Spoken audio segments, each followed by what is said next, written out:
When you talk to people about Mark Pryor, what do you say? What's your description of him?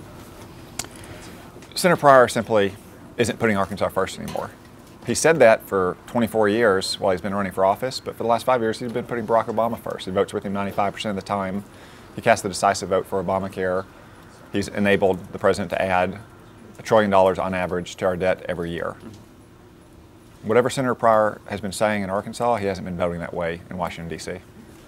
And one thing he talks about a lot about is how people in Arkansas want somebody to build bridges. You know, his view of government is not that he wants to change it so much as he wants to sort of connect people in the Senate, get things done.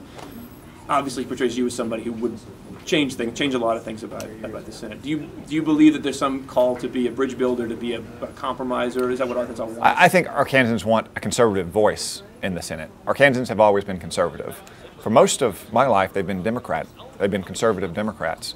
But they've realized over the last 5 years the Democratic Party has left them. They're still conservative, but they realize that the Republican Party is the voice for conservatives and that I would be a voice for their conservative views in the Senate, like repealing and replacing Obamacare with patient-centered reforms, or getting our budget back to balance, or reforming our tax code, or promoting a strong national defense.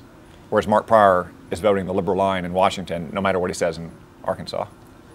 How do you overcome the huge name recognition that he has, starting with his father, starting in the 1960s? Yeah, I mean, it's been 56 years since there wasn't a Pryor on the ballot or in office in Arkansas. But Arkansans have begun to realize in the last 5 years that Mark Pryor simply isn't living up to his word on which he campaigned, that he's supporting the president's agenda time and time again, putting the president's agenda above the interest of Arkansas. That's why they're ready to make a change, and that's why I think they will make a change this November. Last question. You've obviously been in Congress only for a little more than a year now. That's something that you talked a lot about in this campaign. How do you prove to people that you've been there long enough to know what you're doing to move up to the Senate? I think most Arkansans recognize and would agree that you learn a lot more about leadership in the streets of Baghdad and the mountains of Afghanistan than you do in the halls of Congress. And frankly, they want more people with a different perspective in the Congress. Want the perspective that a veteran brings about leadership and responsibility, duty, honor, integrity, sacrifice. And in November, I think they're going to be ready to elect a new voice, not to elect another lifelong politician.